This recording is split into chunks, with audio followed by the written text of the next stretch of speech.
Well, good day, Kenya. How are you doing tonight? Thank you so much for joining us right here on TV47's this Friday with me, Betty Kialo. Well, I hope that you had a great week. And you know what? We're going to try to make it strong, to end the week strong. We have a great show lined up for you. Of course, the day's coverage. But apart from that, we have the favorites. Willis Ocheng will be joining us shortly from Kisii County. And apart from that, a very interesting discussion with three Kenyans who recently went to the top of Mount Kenya. It's going to be a great 1 hour. Let's begin with the highlights.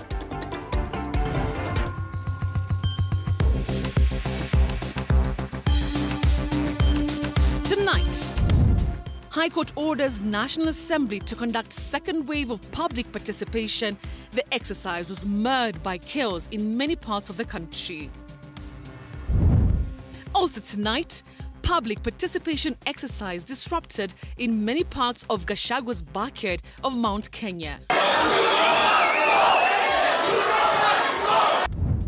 Patients still in pains over NHIF shift transition, but the government says no patient should be denied treatment over the transition. And the families allegedly exploited sexually in a daycare in Wangige now wants justice served. Mimi nataka justice kwa mtoto wangu. Juu sikuwa nafikiria angefanyiwa kitu kama hiyo. Well, thank you so much for joining us. Our sign language interpreter is Irene Cheviot. Now let's begin our coverage. And the High Court has ordered Parliament to conduct a second round of public participation regarding the impeachment motion against Deputy President Rigathi Gachagua. Now, in a ruling delivered today in Kerugoya, Justice Richard Mwongo emphasized that the process must genuinely reflect the voices of all Kenyans, not just a formality. And as Victor Muyakane now reports, the next stage of the exercise must continue tomorrow at the constituency level as legal minds explore the options open to the besieged Deputy President. Take a look. The High Court in Kirinyaga has ruled that the ongoing public participation, which began today, will be the first stage, with a second round mandated at the constituency level to ensure broader engagement.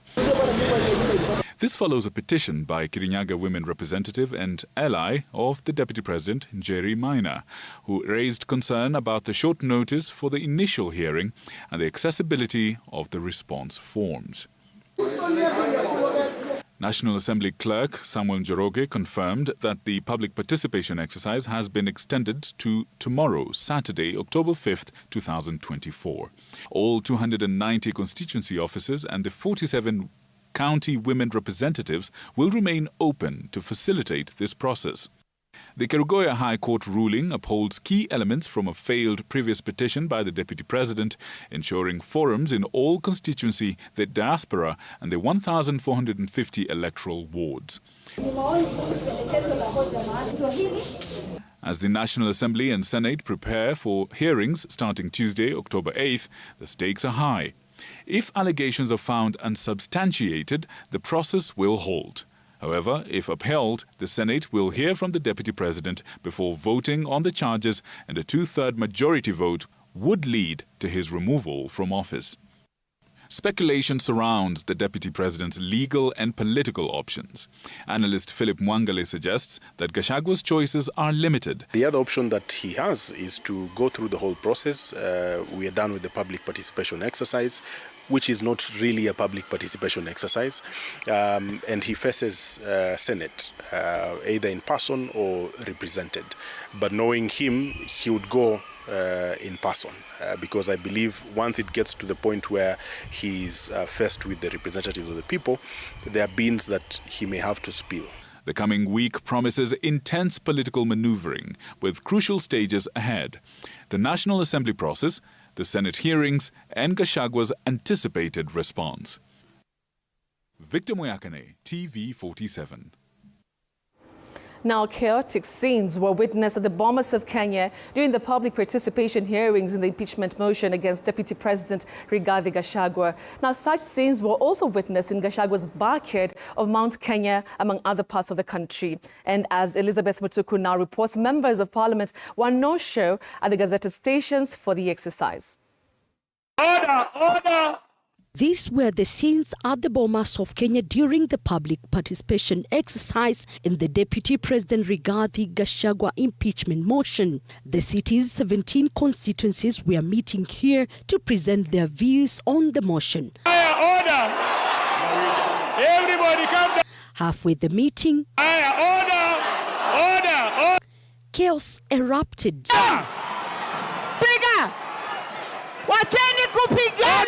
Was after a group of youth led by activist George Morara seemingly demanded to be heard. Wacha ujinga hapa, usilete ujinga. Hapa ulete ujinga. Morara. It took the intervention of security officers to restore calmness. Nevertheless, there were diverse views from Nairobi voters who had come to present their views.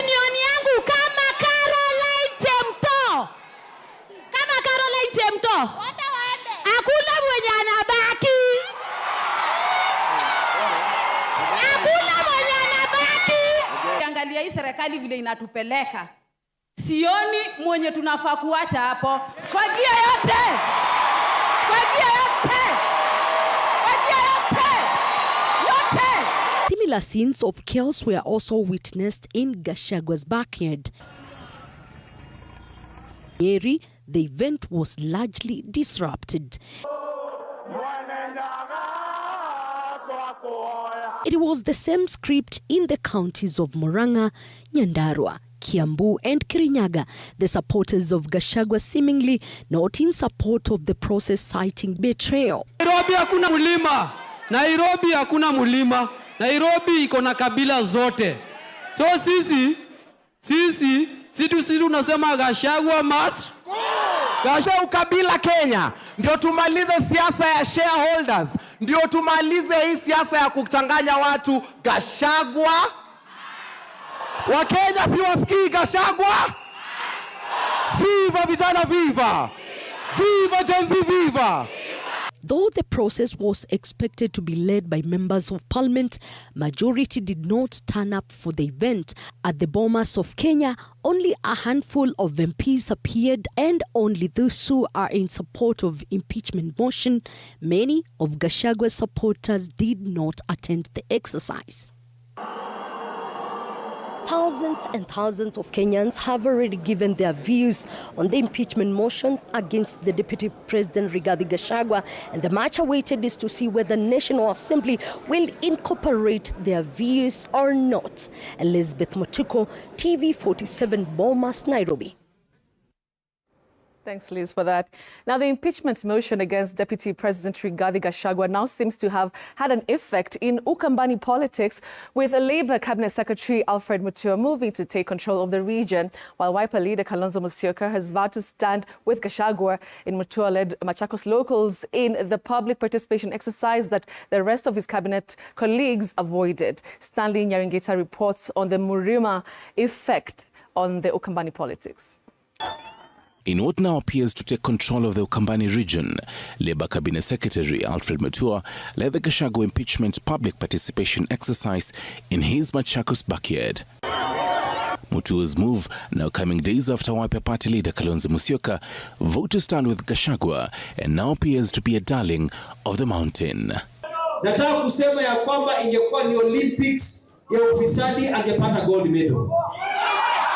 Though all cabinet secretaries decided to shy away from the political heat, Mutua decided to take the bull by its horn, accusing his boss Gachagua of regressive politics, tribalism and corruption to enslave, to haunt the future of the children and grandchildren.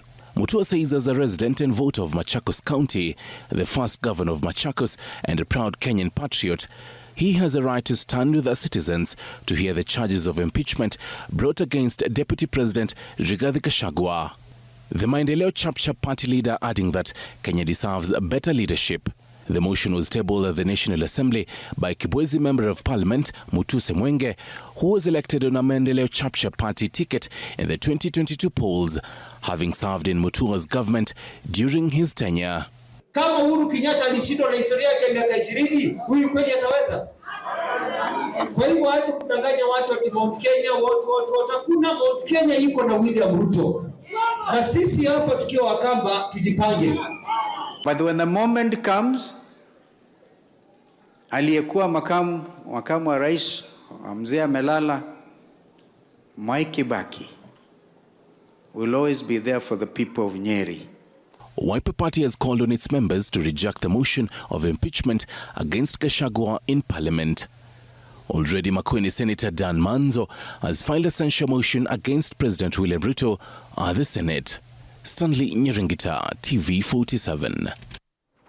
Now, a section of Mount Kenya residents, the political staff of Deputy President Rigathi Gachagua has termed him a loyal leader in the face of an impeachment motion tabled in the National Assembly against him. Now, the residents say the bid to oust Gachagua has no foundation, urging President William Ruto to hold talks with his embattled deputy in a bid to iron out their differences. Mkie Kagwongo reports.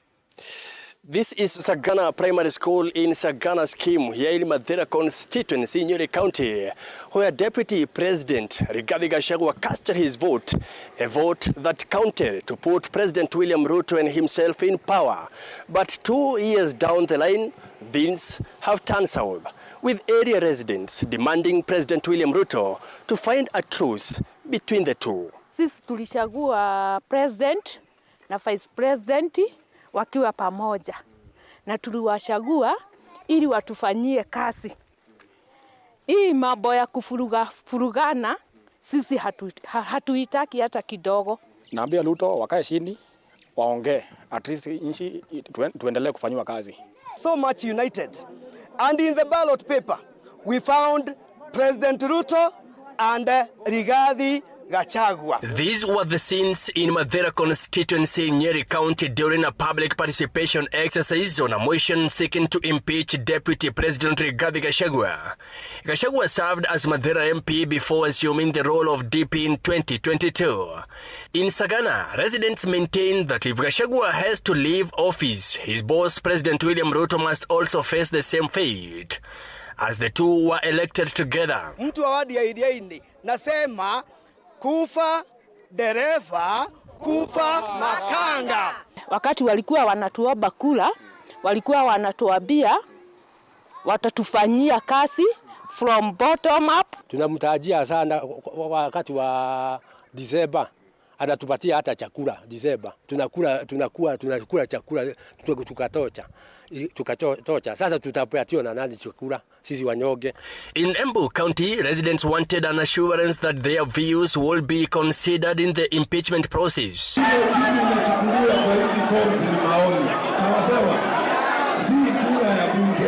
Vile ameingia katika vita yenye elewi, tumeona hata yeye angetufanyia vile tunafanyiwa saa hii. Kwa hivyo tumuombe aondokee hii vita, juu yeye hajui mahali tumeanzana na Ruto. Sisi hatujui nini Gachagua wamefanya na Ruto, na yeye asiingilie hiyo vita.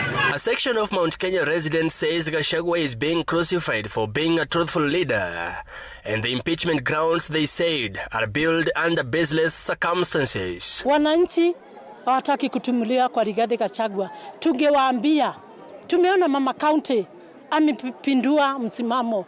Tunataka kuona on Tuesday wakisimama na mtoto wetu. Does it mean that when the deputy president is impeached, corruption is going to end in Kenya? We are here. They are talking of tribalism. We all know that Kenya tribalism is there, is deep-rooted. Mike Kagwango, TV47, from Madera constituency, Nyeri County. Thanks, Mike. Now, the public participation exercise took place in all counties, experiencing low turnout in some counties. Well, Sheila Chenglanga takes a look at how the exercise was in different counties. Take a look. Kenyans from all walks streamed to various gazetted halls in their respective counties to have their voices heard in the Gachagua impeachment motion public participation exercise. In Kericho County, a section of legislators emphasized their commitment to supporting public participation in light of the impending impeachment motion against the deputy president. We as members of parliament are simply executing our mandate as given by the people. In Mombasa, locals expressed mixed reactions during the exercise. Miaka miwili imemtosha, manaka ameshindwa kufanyia kazi wananchi waliomchagua. Wakae pamoja, wasuluhishe tofauti zao, mwananchi apata nini huduma, kwa sababu mpaka sasa hatujaona kazi Ruto ametufanyia. The situation was not different in Homa Bay, with residents expressing mixed views on the matter. He's treated us to a lot of orchestras. He's talking, he's busy talking. Our vice president is talking forever. Kindly, Mr. President, forgive my deputy president. There was low turnout in West Pokot, where all the 4 constituencies within the county were converging at Mtelo Hall in Kapenguria. Yeye aende apumzike nyumbani kidogo, awachie president afanye kazi. It is just undermining the president. Na kama pengine yale madai ambayo amekula pesa, amefanya nini, amefanya ile mna hiyo, ifuatiliwe utaratibu. In Narok, the exercise was tensed after angry locals disrupted the exercise over claims of fake forms. Haina serial number. Hatujui kana kwamba hii form tumejaza leo, security ya hii form kufikisha maoni yetu huko, hatujui kama itafika. There was dissenting voices and chaos in Isiolo as locals shared residents' divided opinion on the ouster motion. The exercise also took place in the counties of Kakamega, Bungoma, Baringo and other counties. Kama ni kutenganisha, wote wawili waende. Tuwezi kuangalia Gachagua na tuseme eti ndio wa ukabila sababu yeye ako lao. Kuna kuimpeach election ifanyike tu kuanzia juu mpaka chini. The exercise continues at the constituency level tomorrow. Kama iko sabari, kuwa dereva, kuwa maganga. Sheila Chelengat, 4TV 47. Now, whether or not Deputy President Rigathi Gachagua survives the impeachment motion, this process serves as a critical test for his political future. The DP's popularity could have risen after agreeing to go through the public participation process. Political analysts warn that this could lead to significant consequences, especially since the head of state had committed to working with him for a full 5-year term. Friday's public participation exercise in the impeachment of Deputy President Rigathi Gachagua could be a turning point for his political career. The process could be seen by some as a test to see if the DP remains resilient, allowing the public to have their say. Political analysts suggest that Gachagua may emerge stronger from this, potentially positioning himself as a key leader in the Mount Kenya region. Political analyst Philip Mwangale thinks that if Rigathi survives the impeachment, his political nemesis could find themselves in a difficult position, which could lead to political divisions across the country. It is also coming at a time when William Ruto's or the people's confidence in William Ruto has waned. And I don't think he actually anticipated that the people would go beyond just Rigathi Gachagua and now call for his blood. So it is a dangerous time for William Ruto and his government. The situation could also push Kenya further into tribal politics, increasing divisions among major political leaders. City lawyer Donald Kipkorir shared on Twitter that Gachagua might gain sympathy from his political backyard, further solidifying his support base. Mwangale says that should Gachagua survive the impeachment, he could re-enter the political scene with a new strategy, likely causing shifts in Kenya's political landscape.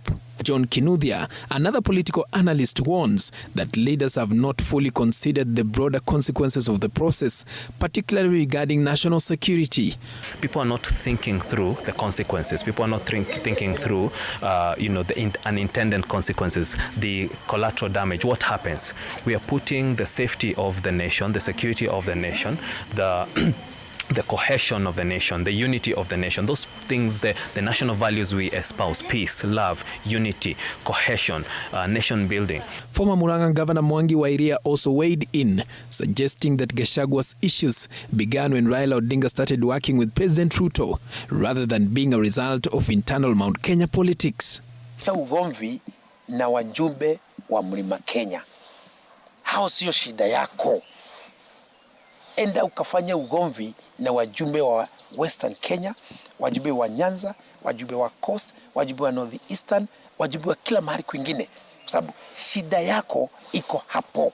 As the debate continues, all eyes remain on the political future of the deputy president and the potential ripple effect his impeachment could have on Kenya's political landscape. Paul Kirobi, TV47, Nairobi.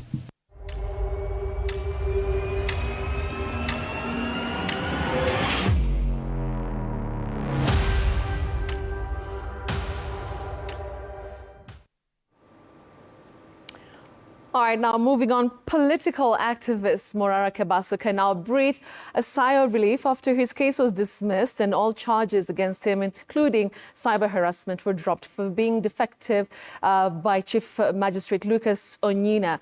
Now, this comes few hours after the activist was attacked by goons at Bomas of Kenya. Samira Mohammed now tells us. It has been a bittersweet moment for activist Morara Kebaso after Chief Magistrate Lucas Onyina quashed the cyber harassment charge leveled against him by the Office of the Director of Public Prosecution. The charge presented before this court on 1st of October 2024 against the accused person is rejected for the reasons already stated. Morara, who had gone to join Kenyans for a public participation exercise for regarding Deputy President Rigathi Gachagua's impeachment motion, was preparing to make his presentation at the Bomas of Kenya when all hell broke loose as goons quickly descended on him, throwing chairs and brazenly attempting to beat him up.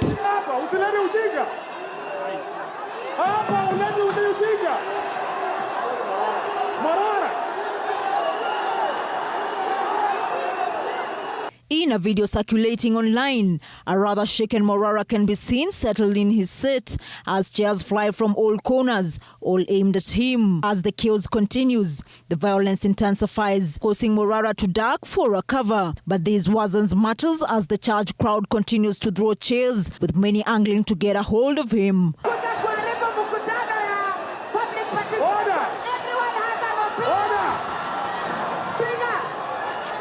At some point, the video shows a shaken Morara pushed to a corner as the angry mob continues baying for his blood. Even after being escorted from the venue, the rioters' gang still follows him down the hallway, punching their way through.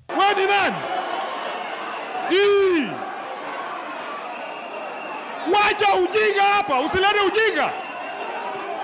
Hapa ulete ujinga. Samira Mohammed for TV47.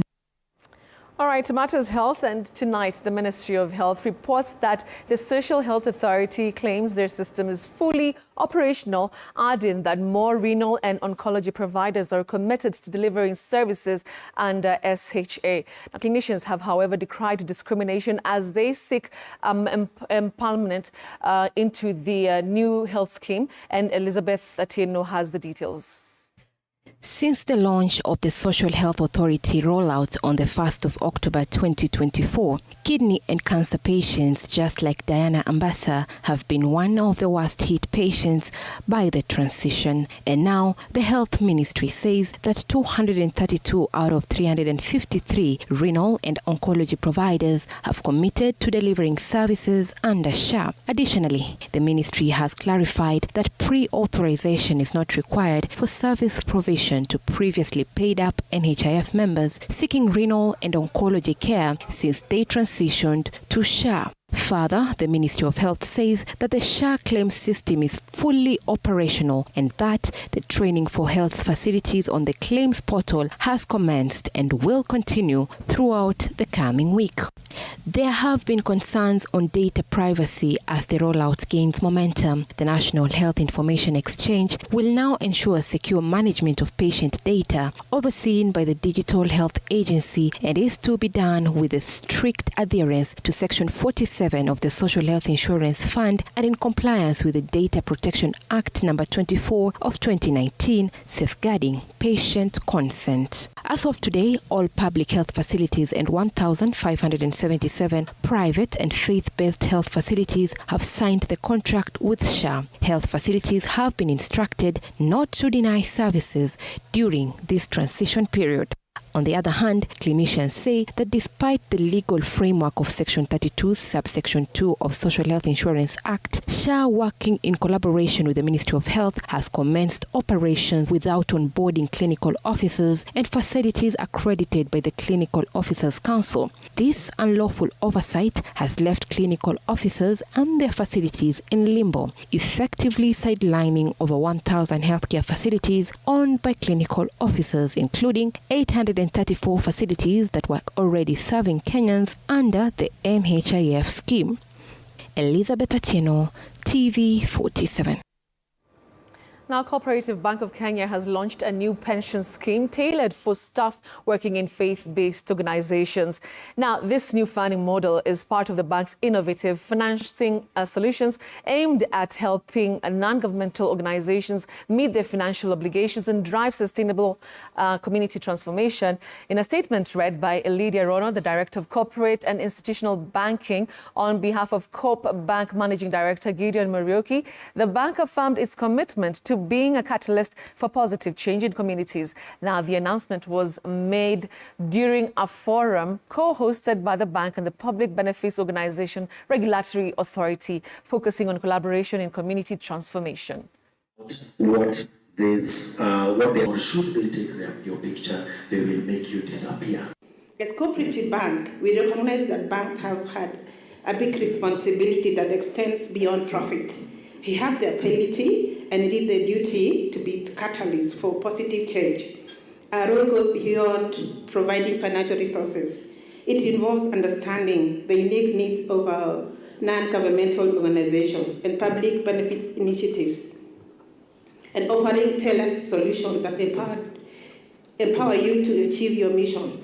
In our partnership, we can create a chain of support, from capacity building and technical assistance to innovative financing solutions. We have developed specific funding models designed for NGOs, working capital financing that aligns with your cash flows patterns, cash management services to ensure compliance and efficient fund allocation, and development trainings that empower your teams, and much more.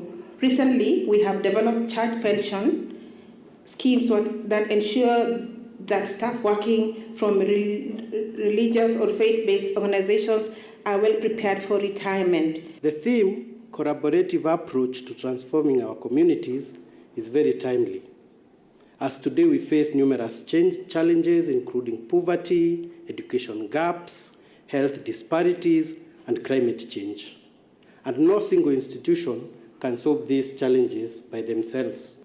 The government reaffirms its commitment to collaboration, and the government continues to urge all our partners, including NGOs and the private sector and financial institutions, to deepen engagement and expand these partnerships.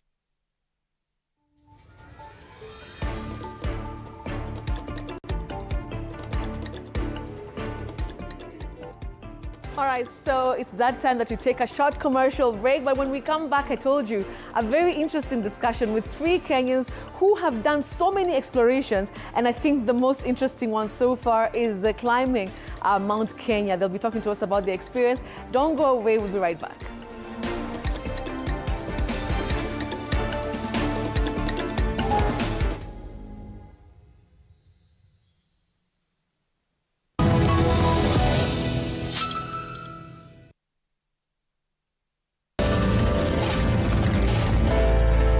Download the Base app or dial star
Hey there, friends. Welcome to Kids on the Block, where fun and imagination come alive. We dive into magical world filled with exciting adventures and awesome friends. What position were you in? I was number 2. What position were you? Number 1. He decided to cross the bridge by his house and look for food on the other side. We're going to do half cup of chocolate chips, and the other one, we're going to do half cup of the blueberries. So, grab your imagination hats and get ready to explore with us. Join us every Saturday at 9 a.m. for new friends, amazing stories, and tons of laughter.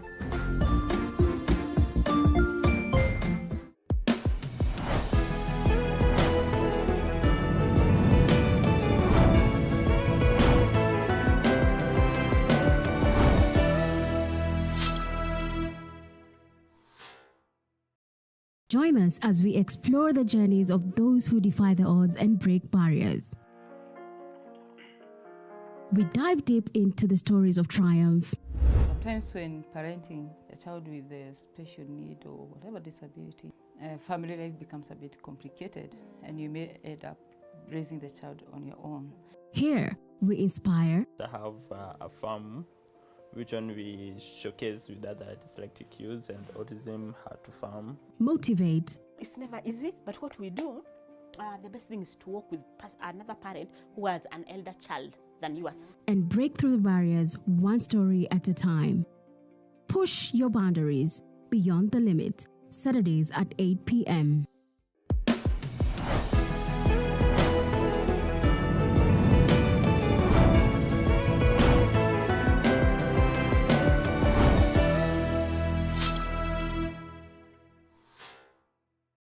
The Grind, where business meets brilliance. It's not just about the ideas. I was working as a shampoo boy. I used to wash clients' hair on the sink. It's about making them happen. From big wins. In primary school, when we would be asked what people want to be, I was categorical that I want to be a nurse. To hard lessons. The consoles change, the gaming equipment keep changing. We cover it all. Tune in to The Grind, where every episode is packed with insights. The person who is serving customers, always be a customer-centric. Strategies. When you pay attention to detail, you get luxury items. And stories to fuel your ambition. Don't just dream it, grind it. Mondays at 7:30 p.m.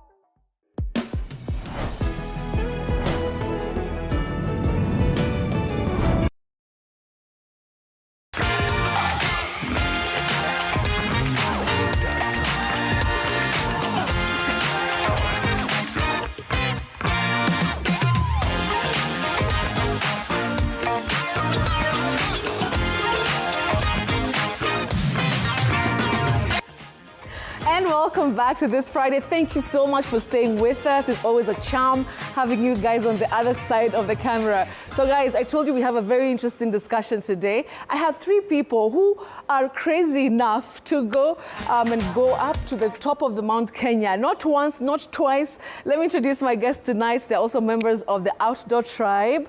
So let me start with my friend, personal friend, very good guy, Bashir Mahmoud. Thank you so much for joining us. We also have Wambui Gevinji, the lady. I want you to teach us your ways, Wambui. And of course, we have Maulid Ahmed. Thank you guys for joining us. Thank you so much. I think I'll start with the Wambui. First of all, why start climbing mountains all over the place? How did it start? How did it start? Yeah. I wanted to get into more outdoor activities, meet new people, interact with new people. Yes. So that's how it started, basically. I just wanted to get out there a bit more.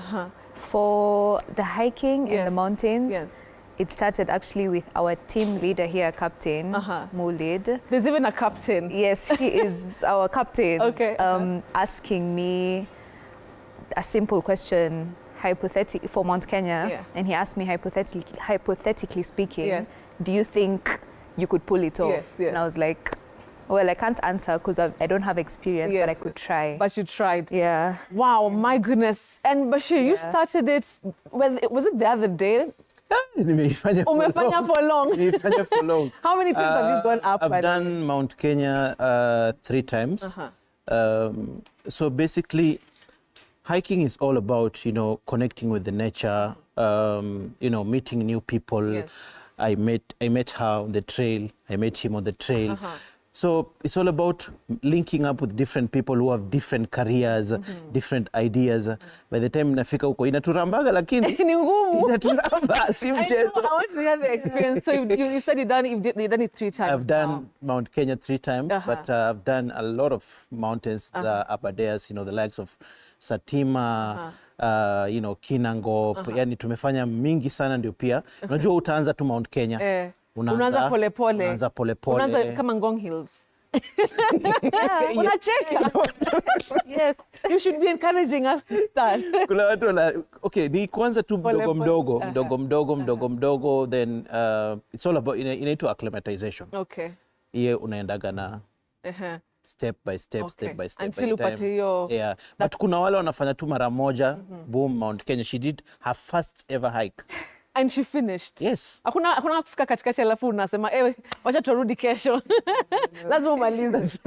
Oh my goodness. And guys, we have some very beautiful pictures. I hope they're going to be playing, as we continue with our conversations. Those pictures are just gorgeous. My goodness.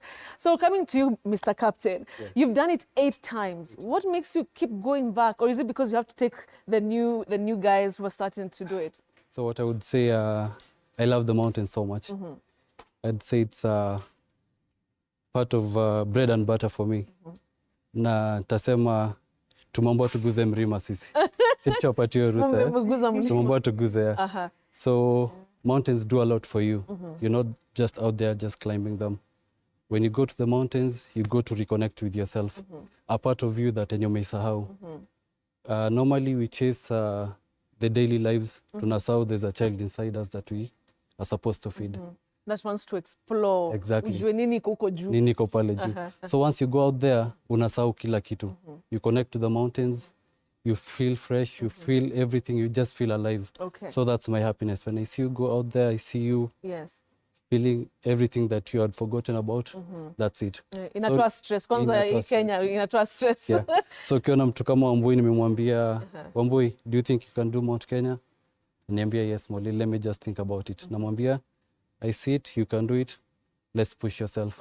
So when we go out there, we usually walk as a team. We have a mantra whereby we say, you'll never walk alone. So hata ukikuja, hatutakuacha nyuma. Hata kama niko slow. Hata ukiwa slow aje, tutaenda na pesi yako. Tutakufikisha pale, kama ni kupanda Mount Kenya, the summit night, tutakuweka mbele.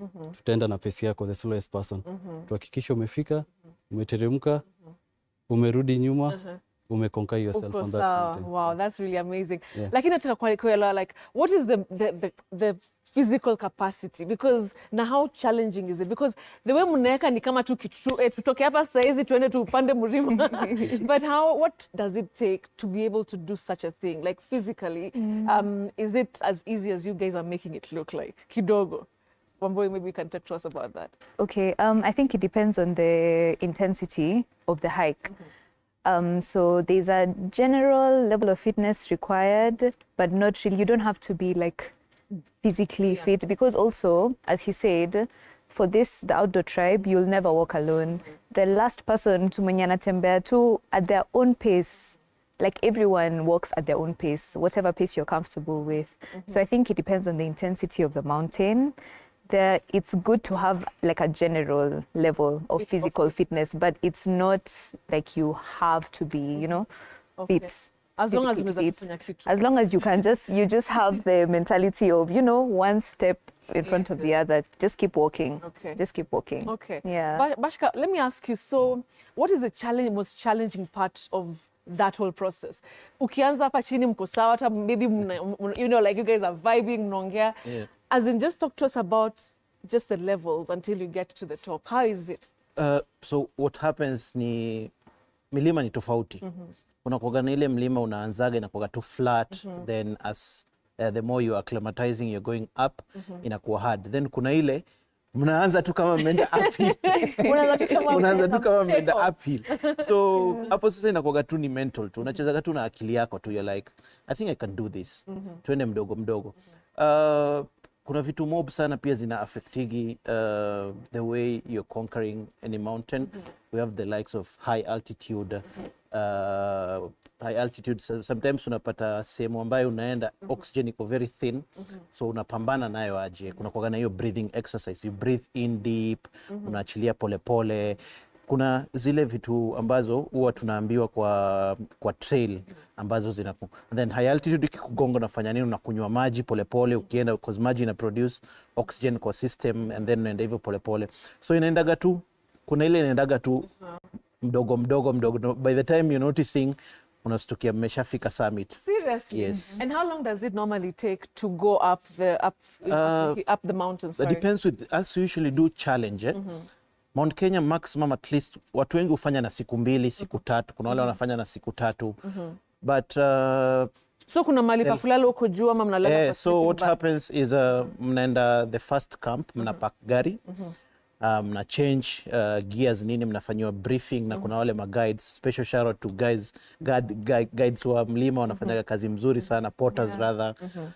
After hapo sasa mnaanza kama Mount Kenya sasa, so you have to do 7 to 6 hours walk to reach the camp ambayo mnafaa kulala. 7 hours walk? Yes, sio mingi sana. Alafu ambayo at your own pace. No? At your own pace, hakuna haraka. Hakuna mtu anakukimbiza. Kuna lunch break, la lunch, story. Si kuenda tu.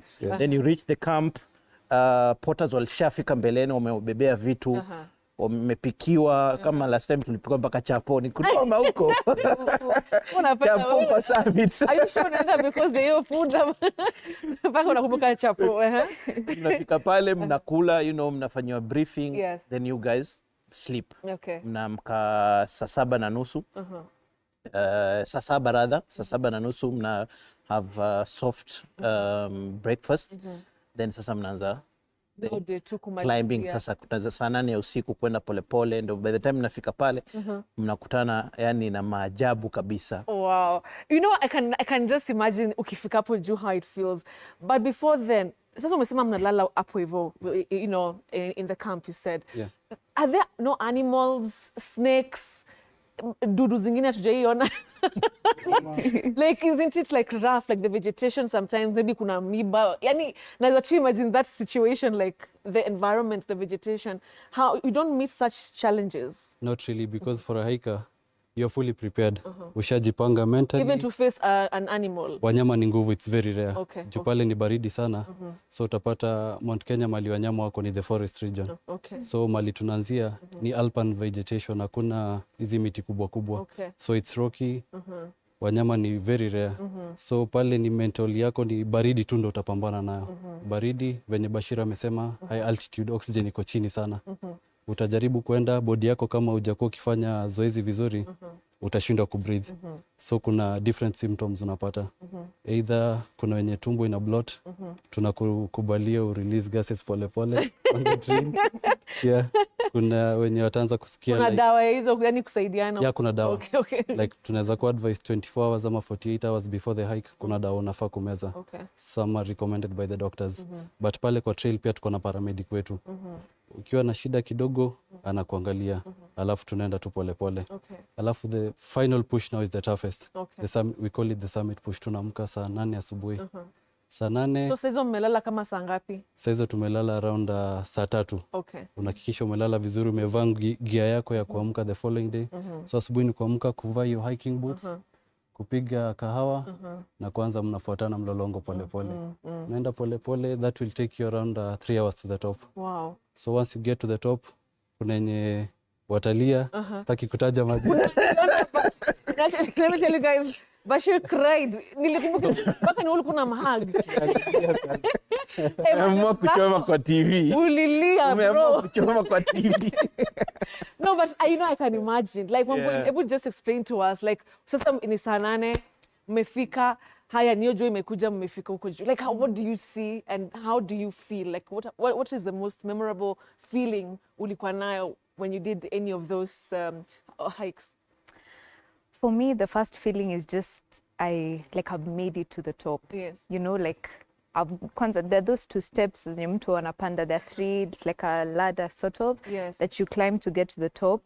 Then you're met by a breathtaking view. It's amazing. Yeah. The feeling is amazing. Feeling of conquering yourself. Yes. Also seeing other people who didn't think they could make it to the top, yes, yes, getting to the top, and just seeing that excitement. Yes, yes. It's amazing. And you know, maybe there's somebody at home, or even me, I'm trying to be inspired to do it. Yeah. And someone is like, okay, I'm a woman. Is there any difference with regards to gender? Like, you know, the men are stronger when it comes to the whole thing, or ikifika tu pale, we are all equal na tunangangana kupanda hiyo mlima. I think I'd say the mountain has a way of equalizing people from what I would say from my perspective. Because mlima ijui ati altitude, male, female, yes, yes, especially if you're climbing high altitude mountains, it doesn't identify this is a male, this is a female, maybe this person is physically stronger than, you know, yes, the woman. I feel like the mountain has a way of equalizing because also there are women who get to the summit before the guys. Yeah. Oh, okay. So I don't think it has anything to do with gender, with sex. Yeah. Anybody can do it. Anybody can do it. Children, maybe, I mean, how old, is there like an age limit? How old can somebody go? Like if you're 50, 60 and you're watching, somebody's watching and like, I really would want to try. Is there like an age limit? So we usually do, the minimum age limit is 7 years old. But as for me, I could say my daughter did it at 5 years old. No way. Yeah. Ulipeleka mtoto wako juu. And she got to the top. Not really Mount Kenya, but these other small mountains. Okay, okay. So before we go to Mount Kenya, we do the small mountains to acclimatize you. Okay. Unafanya ni kama ni challenge unafanya. How you perform, how you go on. Yes, yes. Hivyo tu pole pole. So the minimum requirement ni 7 years. Maximum age hakuna limit yote. Utapata hata mtu ako 92. What? 67, 68, they're climbing properly. They're doing it. At the end of the day, ni physical fitness yako. How are you handling your body? How do you handle the altitude out there? Na altitude kimanisha, utapata kuna different mountains, yeah? Yes, yes. So for Mount Kenya, the 4,985, that's Point Lenana. The highest point ni Batian yenye, always si kila mtu anaweza panda. Lazima ukue na hizo climbing ropes and all that. So umeipanda huko juu? Pale na plan kupanda bado sijafika. Okay. So it's really tough to get to Batian. To Batian is tough, yeah. Okay. So lazima ukue na hiyo training. You go through it. A few people just do it. All right. But for Lenana, it's the only hikeable peak that we do. Okay. So what I usually tell people, you can do it. Anyone can hike. It's all mental. Ni kujiamini. Okay. Bring your kids. Old people walete wote. Go out there. Okay. Yeah. As we wind up, Bashi, just talk to us about how this outdoor activities has impacted your life, you know? What does it do to you? He said you connect with nature, but for you as a person, imekufanyia nini different? What do you feel about yourself after starting to do this? I think number one, I've connected with different people, different careers. Nimekutana na watu ambao wamenifunza one thing ama kingine. Nimekutana na madeals. Madeals umeenda yani kwa mlima mnaongea about madeals and all that. Pia improve health yangu. Okay. Fitness yangu imekuwa poa sana. Okay. Unajua kuna watu wanakuwaga uncomfortable na mwili yao. Okay. So by the time una realize umefanya milima kadhaa, you're feeling okay. Hii blazer nilivaa last week haiko inanifit hivi. Hii inanifit tofauti. So health wise, pia ina build mental capacity yako. Okay. Yani unakuwa strong kabisa. By the time unasema you want to achieve something, you're like at the end of the day kuna kitu ambayo inaweza kuwa possible kwa maisha yangu naweza fanya. Amen. Okay guys, thank you. I'm so sad we've run out of time, but I really appreciate your time here. Maulid, Wamboy, and of course Bashir. And you guys should follow the Outdoor Tribe. They're on Instagram. From then you'll be able to see, okay, this is actually the activities that they have. See hiking peke yake. There's so many different things that they're doing. Outdoor activities is good for our health, our mind, connecting with nature, with networking. So go and follow them, Outdoor Tribe on Instagram, all right? So thank you guys so much. Watu outdoor when you wanna watch. Outdoor. Takam. All right. Okay. So guys, of course, now it's time for Which is Which with Willis Ocheng.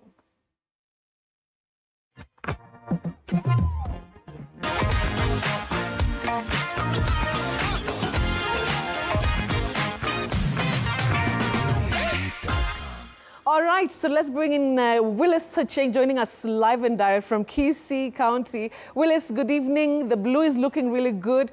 I hope you're doing well tonight. Betty, I'm fine, lakini kuna kitu ambacho ningependa kidogo. Manake nimesikia ukiongea na hao wageni wako na nimependa sana. Lakini swali ambalo ningeuliza kama mtu anataka kwenda kupanda mlima, anaweza kula sana ama anakula kidogo tu? Kwa sababu unajua ukikula sana, wakati mwingine nilikuwa ninamweleza mtu kwamba mtu anakula kana kwamba na wageni kwa tumbo. Lakini sasa hapo utaenda upande mlima. Unaweza panda mlima kama umeshiba kabisa? Vizuri sana. Inawezekana Willis. Kwa hivyo kuja Nairobi, tuende Outdoor Tribe tupeleke huko juu ya mlima. Thanks Willis for that. Basi siku moja nitapata nafasi nitakuja. I'll come, Betty. Okay, thank you Willis. All right, let's get straight to our assignment tonight, Willis. And let me begin with the words that I have, and I'll spell the first one out. Plateau. How do we pronounce this word? It's a tricky one. Oh. C? No, it's a Plateau. Oh, Betty, many people innocently say plateau, but we don't say plateau. The correct pronunciation of that word is plateau. No way. Plateau. Yes. Plateau. Oh my goodness, I think we've all been mispronouncing that word. Plateau, not plateau. Starting from our teachers back in school. Nobody is perfect or spotless. Yes. All right, Willis, thank you for that. So it's plateau. That's a surprise. Moving on to this other one. Do we say mangrove with regard to the forest? M-A-N-G-R-O-V-E. How do we go about that one, Willis? Now we combine mang and grove. Grove, not groove. Mangrove, no. You say mangrove. Mangrove. That is the way to pronounce that word, Betty. All right, you're full of surprises tonight, Willis. Mangrove, it is plateau. Okay, moving on to this other one. Now, this one, especially journalists, use this word quite a lot. So do you say riparian land, riparian, or any other way to pronounce it, Willis? How do we go about that one? Betty, you begin with the sounding rai, rai, not ri. Riparian, no. Riparian, no. You say riparian, riparian land. What? Riparian, okay. Yes. Another one. Riparian, that is the pronunciation, Betty. Okay, riparian land it is. Thank you so much, Willis. That's it from me. Maybe we can tackle some of the words that you have, including, of course, the test your tongue and the surprise word, Willis. Well, let me begin with test your tongue. Now, our wonderful viewers who have tried their tongues with this. It's a bit difficult, but you say visualization. Visualization. Don't say visual or visual. No. Visual. Visual. Visualization. So you get it right that way. And then we have certain words that came to me earlier today or earlier in the day. Right. Don't say calm. Calm, no. The L is silent. You say calm. Okay. Calm. Then don't say chaos. Chaos, common but wrong. You say chaos. Chaos. Then you also say fracas. Fracas, not fracas. That S is not pronounced in that word. Fracas, chaos, and calm. But nobody is perfect. Then we have at Titus Bravo of Nakuru, you say pasteurize or pasteurize, then conquest. Conquest. Your third word, schedule. Schedule of classes. But remember, in American pronunciation, you can say schedule. Schedule, American, schedule, British, or RP. Okay. Vitamin or vitamin. And vitamin is also commonly used in American English. But just say vitamin. Then you have word radar, R-A-D-A-R, versus radar. Radar. Radar. Radar. Zedi Mutie of Machakos, you say model. Model. Not model of the spelling. You say model. Model, middle, and medal. So that consonant cluster, D, you practice to pronounce it in the word model. not model. Now, Lorna Adhiambo of Kisumu, you say committee. Committee. Many people find themselves saying committee, but there is nothing like committee in English. I would repeat, there is nothing like committee. It's common, but wrong. You say committee. Then we have at Mwadime_006, if you like, 006. You say vulture. Vulture, not vulture. Okay. Just like you say culture. Culture, not culture. Helen Mwita of Kehancha, you say tete-a-tete. Tete-a-tete, not tete-a-tete. But remember also in English, you can say tate-a-tete. But tete-a-tete is the best. What you avoid, tete-a-tete. Now, Ignatius Kamau of Nairobi, you simply say abattoir. Abattoir, just like reservoir. Now, we go to our surprise for tonight, which is right here. Betty, do we say money or money? Well, it depends. If you're Nigerian, they normally say money. You always hear a lot of money. Give me my money.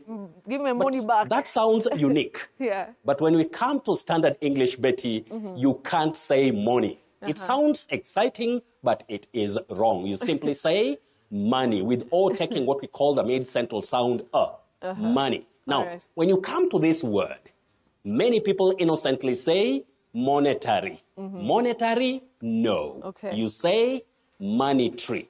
Monetary. You can check the phonetic transcription, which I have given at the bottom of the word. Okay. Monetary, not monetary. Then, if you have any other tricky word that really disturbs you a lot, or disturbs your friends, or maybe sometimes you are in a place and you are arguing over a word, we can learn it like brothers and sisters only on this Friday with Betty, and the segment is Which is Which, or you can send me that word using this handle on X, and that is at Willis Ochieng1. You can also use at Betty M. Kialo, or you say, or you use at TV47 News, and everything will be sorted out. Otherwise, Betty, anything you have from your side? Well, I mean, today you really surprised us, the chaos plateau. So thank you so much, Willis. Yes. It was a fantastic one. I appreciate it.